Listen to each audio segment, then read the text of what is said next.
नमो सिद्धाणं नमो आययाणं नमो वज्रायाणं नमो लोये सव्वसाहुणं वन्दितु सव्वसिद्धे ध्रुवमचलमणोभवङ्गदिं पथे पोच्छामि समय पाहुड मृणमोषध केवलीभणिदम् नमः समय साराय स्वानुभूत्या चकासते चित्स्वभावाय भावाय सर्वभावान्तरच्छिदे अनन्तधर्मणस्तत्त्वं पश्यन्ति प्रत्यगात्मनः अनेकान्तमयी मूर्तिर्नित्यमेव प्रकाशताम् देहादिक से भिन्न जो पर्यायो से पार ज्ञान स्वभावी आत्मा दे आनंद अपार। समयसार ग्रंथादिराज के अंतर्गत पूर्व रंग की चर्चा अपनी चल रही है। अब तक विगत चर्चाओं के आधार से पहली गाथा, दूसरी गाथा और तीसरी गाथा की चर्चा हो चुकी है और अब चौथी गाथा की चर्चा चलनी है। पहली गाथा में आचार्य कुंद स्वामी ने मंगलाचरण किया और समय पाहुड़ को कहने की प्रतिज्ञा की। दूसरी गाथा में समय में द्वैत भाव को, द्विविधपना को प्रस्तुत किया। अब तीसरी गाथा में आकर आचार्य कहते हैं कि उसमें वो जो द्वैत भाव है, उसमें जो एकत्व निश्चयगत समय है वह तो सुंदर है, कहाँ लोक में सर्वत्र सुंदर है, परंतु विसंवाद पैदा करने वाली वह बंध की कथा है। अब इसी को आधार लेकर कई विद्वान ऐसा भी कहते हैं कि जो द्वैत भाव उसमें कहा था, उसी में जो स्वसमयपना है वह एकत्व निश्चयगत है, तो वह सर्वत्र सुंदर है, और जो परसमयपना है वह बंध की कथा है और वह विसंवाद पैदा करने वाली है। इस प्रकार मूल गाथाओं का मेल करते हुए भी कई स्थानों पर ऐसी बात कही जाती है।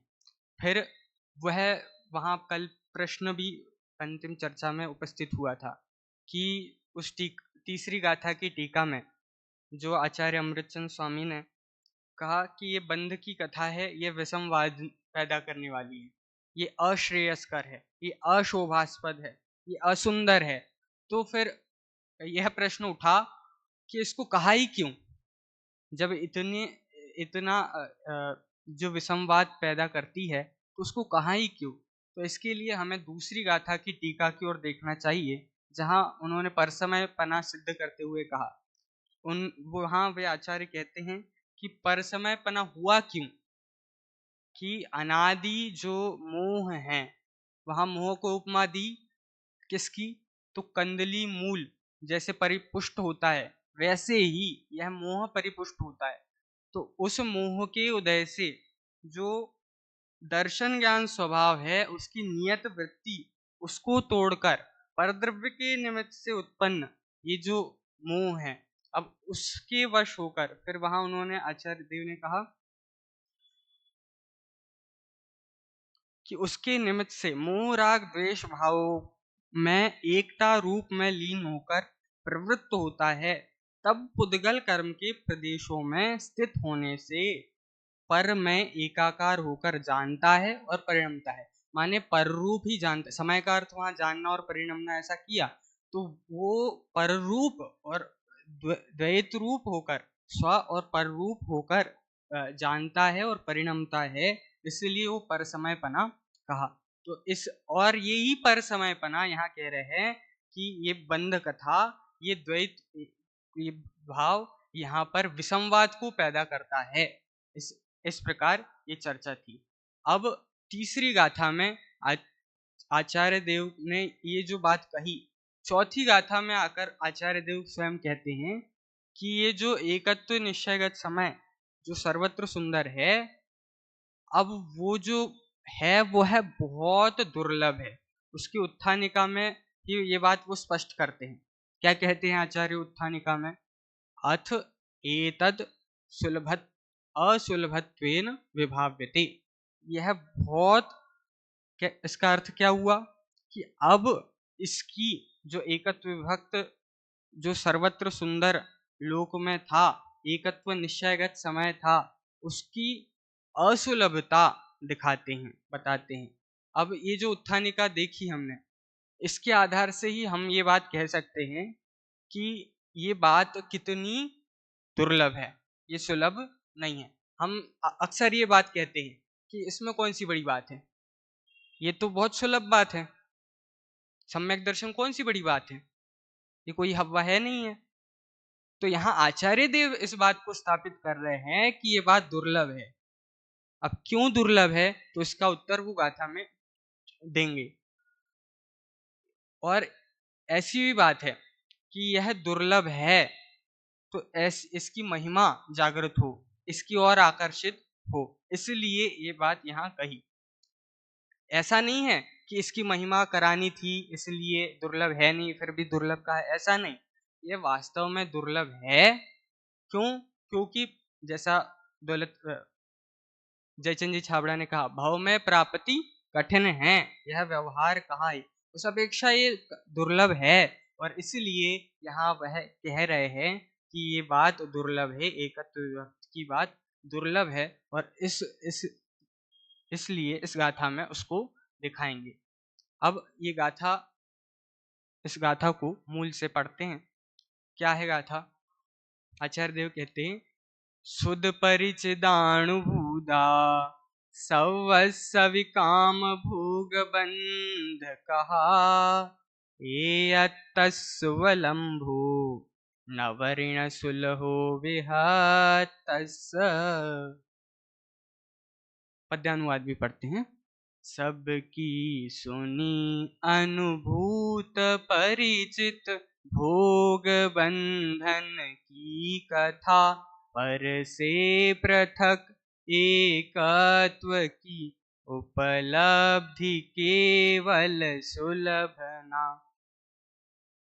क्या कह रहे हैं? शब्दार्थ देखते हैं कि यह जो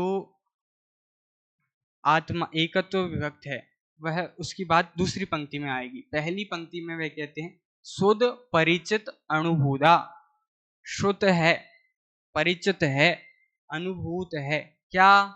सवस्वी, सर्व माने सबको, संपूर्ण लोक को।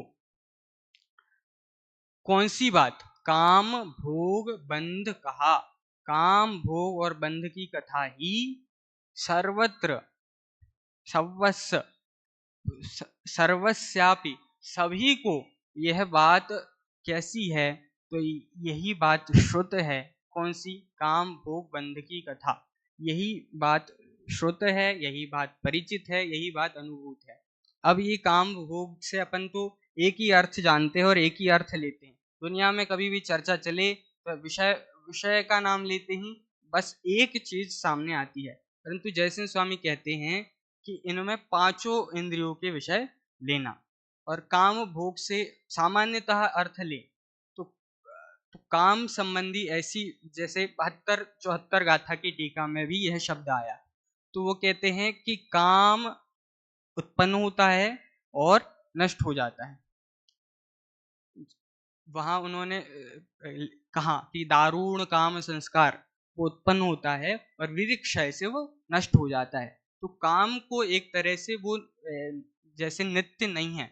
और भोग जो बात है, भोग में भी फिर भोग और उपभोग ऐसी दो भेद करे, तो ये भोग संबंधी बात जो 3 इंद्रिय उन्होंने घटाए, स्पर्शन और रसना, ये तो काम इनके विषय सो काम, और भोग में फिर घ्राण, चक्षु और कर्ण, इनके विषय। तो ये जो ये इनके, अब नाक है, ये हम बंद तो करते नहीं हैं, चालू रहती है। कान भी बंद होते नहीं। चक्षु वो बंद तो होते हैं, परंतु ये एक रेगुलर टाइप से, हम इसमें ऐसा नहीं कर सकते ये चीज, जैसे रसना में ये चीज खानी है, ये चीज नहीं खानी है, ऐसा तो सुगंध दुर्गंध के साथ होता नहीं है।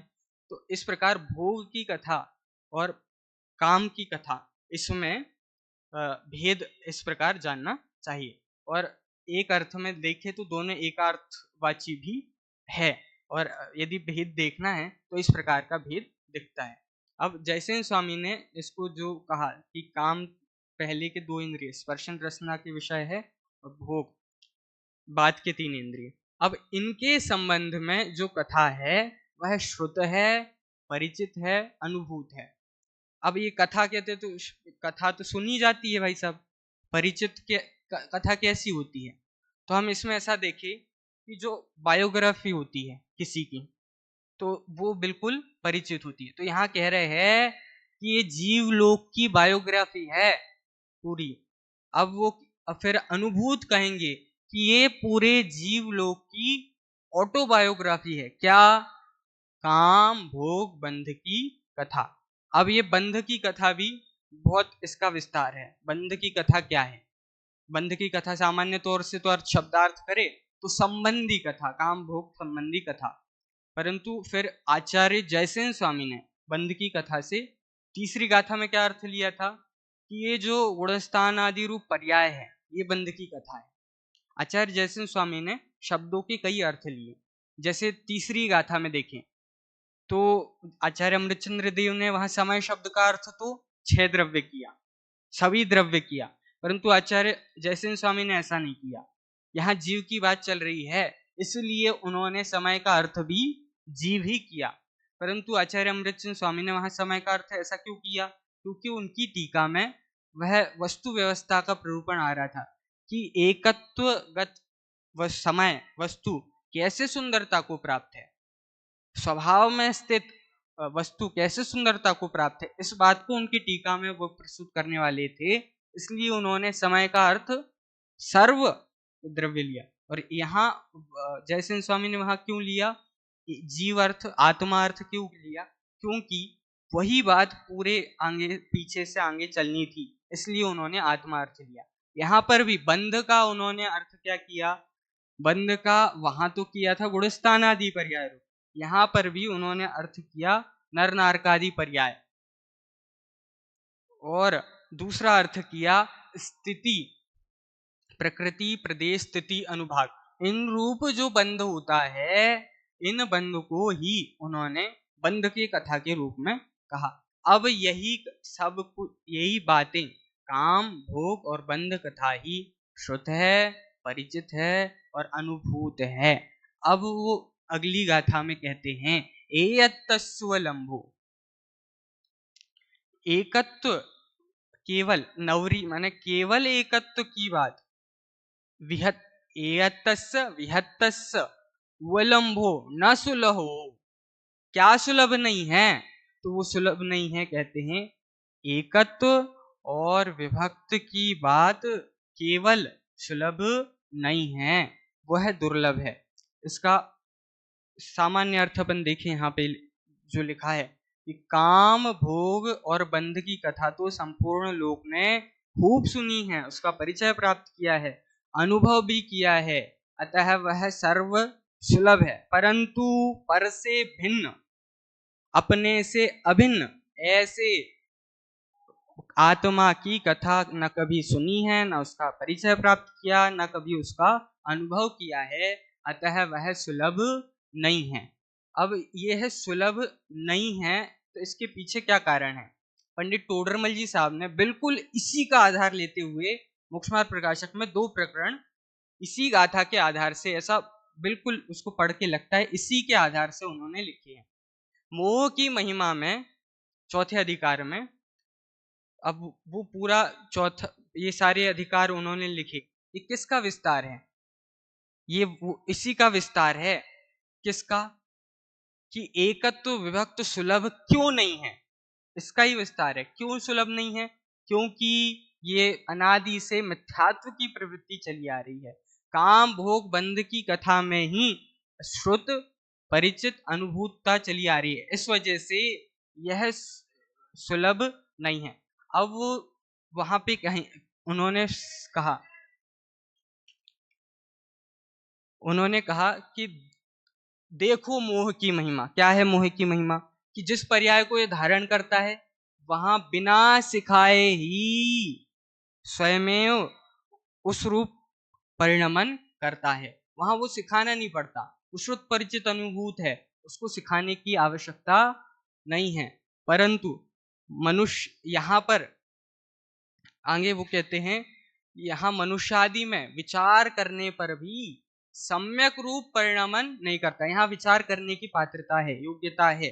मनुष्यादि को सत्य विचार होने के कारण मिलने पर भी सम्यक परिणमन नहीं करता। सब सहयोग मिल गए हैं। आगे उन्होंने कहा श्री गुरु बारंबार समझाते हैं, पढ़ने में आता है, फिर भी सम्यक परिणमन नहीं करता। और इसीलिए यहां कह रहे हैं कि दुर्लभ है।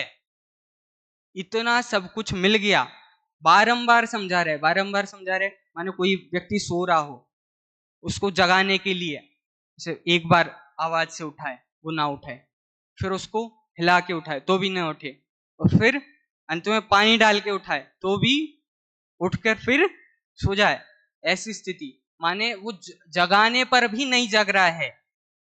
इसी तरह यहाँ बारंबार जगा रहे हैं फिर भी नहीं जग रहा है, इसलिए यह बात सुलभ नहीं है, यह बात दुर्लभ है। हमें लगता है हमें यह सहयोग मिल गए हैं तो हमें मिल जाएगी, हमें हमारे लिए सुलभ है, परंतु आचार्य कह रहे हैं कि सहयोगों के मिलने से ये बात सुलभ नहीं हो सकती। यदि पंडित टोडरमल जी की भाषा में कहें, सम्यक परिणमन करेगा, सम्यक रूप परिणमन करेगा तो सुलभ होगा। अब वो सम्यक रूप परिणमन कैसे करेगा? तो इसी गाथा में मोह पिशाच कहा, जो ये प्रकरण कहा ना, तो ये मोह के पिशाच की वजह से गाथा की टीका में आचार्य अमृतचंद स्वामी ने मोह को पिशाच कहा, और उसकी महिमा पंडित टोडरमल जी कह रहे हैं। तो वो वहां कहते हैं कि विचार करेगा, और विचार वो मोह के पिशाच की वजह से हो नहीं पा रहा है। अब जब वो जाके विचार करेगा तो विचार करेगा तो मिलेगा, वो प्राप्त करेगा, इस ओर जाएगा। अब वो विचार कैसे करेगा, तो आगे टीका में उसकी बात स्पष्ट करेंगे कि संगति किसकी करना। चौथी गाथा की टीका में भी वो बात आएगी कि ऐसे विचार होंगे कब, जब ऐसी संगति होगी। चौथी गाथा की टीका में भी ये उस बात को उठाया आचार्य अमृतचंद स्वामी ने, और अभी तीसरी गाथा की टीका पढ़ेंगे तो उसमें भी इस बात को उठाया, ये विचार होंगे कब, एकत्व विभक्त की ओर चित्त की परिणति दौड़ेगी कब, जब उसका विचार होगा। तो विचार होगा कब, तो वो कहेंगे कि उसकी संगति करना पड़ेगी, इस ऐसी बात उसमें वो उठाएंगे, और तब जाके विचार होगा। अब वो कहेंगे, टोडरमल जी साहब ने उसमें 7वें अधिकार में कहा, ये तो बात थी चौथे अधिकार संबंधी, वहां उन्होंने कहा तत्व विचार होने पर सम्यक होता है, तो तत्व विचार होने पर हो ही ऐसा नियम नहीं है, और ऐसा नियम नहीं है इसलिए यह बात सुलभ नहीं है। जो एकत्व विभक्त को प्राप्त करना, एकत्व विभक्त जिसको प्रत्यगात्मा कहा दूसरे कलश में, पर से भिन्न, पर भावों से भिन्न, पर के निमित्त से होने वाले अपने विकारी भावों से भिन्न, अपने में एकाकार, ऐसा एकत्व विभक्त वो प्रत्यगात्मा, उसको प्राप्त करना इसलिए सुलभ नहीं है। यहाँ इन्होंने मनुष्यादिक की बात उठाई पंडित टोडरमल जी साहब ने। मनुष्यों के पहले तो ये बात सुनने में ही नहीं है, श्रुत ही नहीं है, तो मनुष्यों में भी आने के बाद कितनों को सुनने मिलती है। अच्छा, सुनने को मिल गई तो भी कह रहे हैं सम्यक रूप परिणमन नहीं करता, और सम्यक रूप परिणमन नहीं करता इसलिए सुलभ नहीं है। अब संख्या कितनी है, सम्यक रूप परिणमन करने वालों की संख्या कितनी है, वो उतनी है, उससे अधिक नहीं है, और ये संख्या बहुत कम है। कहाँ अनंत जीव राशि, और कहाँ वो सम्यक प्राप्त करके वो मोक्ष जाने वालों की वो राशि, बहुत कम है, और बहुत कम है, इसलिए आचार्य कह रहे हैं ये बात दुर्लभ है, यह बात सुलभ नहीं है, और यह सुलभ नहीं है इसलिए इसकी ओर चित्त आकर्षित हो, इसलिए आचार्य देव ये बात अब पूरे समय सार में कहेंगे। किसकी बात? तो 5वीं गाथा में उसकी प्रतिज्ञा भी कर दी, एकत्व विभक्त की बात। वह बात अभी तक किसी ने नहीं सुनी थी, अभी तक उसका परिचय नहीं किया था, उसका अनुभव नहीं किया था, इसलिए वो बात दुर्लभ थी। वह बात है, दुर्लभ है, जीव लोग को वह बात दुर्लभ है, तो वह दुर्लभता नष्ट हो, वह दुर्लभता कम हो जीवों का। ये आचार्य की करुणा है, इस गाथा से वो करुणा दिखती है। क्या करुणा दिखती है? ये समस्त जीव लोग क्यों दुखी हो रहा है, ये इस चक्कर में फंसा है इसलिए दुखी हो रहा है। अब इस चक्कर से उतारने के लिए ये एकत्व विभक्त का अमृत यहाँ पिला रहे हैं और उसकी बात बता रहे हैं कि अब यहाँ से एकत्व विभक्त की बात आएगी। और इसी को आचार्य मुनि योगेंदु देव ये बात का आधार लेते हुए वो बताते हैं कि धंधे पड़ा सारा जगत, निज आत्मा जाने नहीं। और उन्होंने आगे कहा कि यदि वो निज आत्मा को जान ले तो वो कहते हैं कि यदि जानेगा तो मोक्ष को प्राप्त करेगा ही। जब ही जिय आत्म जाने तब ही जिय शिव सुख ठाने। तो इस बात को वहां पर उन्होंने कहा, बस इसलिए ही जीव यह निर्वाण को पाता नहीं। वहां धंधे पड़े से क्या तात्पर्य है? कौन सा धंधा कर रहा है जी? तो गुरुदेव श्री ने उसको भाव को खोला कि यही पंचेंद्रियों के विषयों में लग रहा है, पंचेंद्रिय के ही संबंध में लग रहा है, तो इसमें लग रहा है इसलिए आत्मा को जान नहीं रहा है। काम भोग और बंध की कथा में ही लग रहा है, और वो सुलभ है, सबको प्राप्त है, सबको मिल गई है, श्रुत परिचित अनुभूत है, उसमें कोई कष्ट करना नहीं पड़ता है, ऐसी वो बात है। तो उसी धंधे में पड़ा है, उसी चक्रव्यूह में फंसा है, अब उससे निकलेगा कैसे? तो उसके निकलने का एकमात्र ये उपाय है जो असुलभ बात है, अब उसको सुनना, उसको ग्रहण करना और उसको ग्रहण करने वालों की संगति करना, यही एक उपाय है, और तब ही जाके जीव निर्वाण को प्राप्त करेगा। इस प्रकार की बात इस गाथा के आधार से अपन ने की, और इसकी टीका में ही कल इसकी टीका की चर्चा करेंगे, जिसमें यह चर्चा, इसी चर्चा को विविध विशेषणों के साथ आचार्य देव ने स्पष्ट किया है। तो कल इसकी चर्चा होगी। अभी की बात को यहीं विराम देते हैं।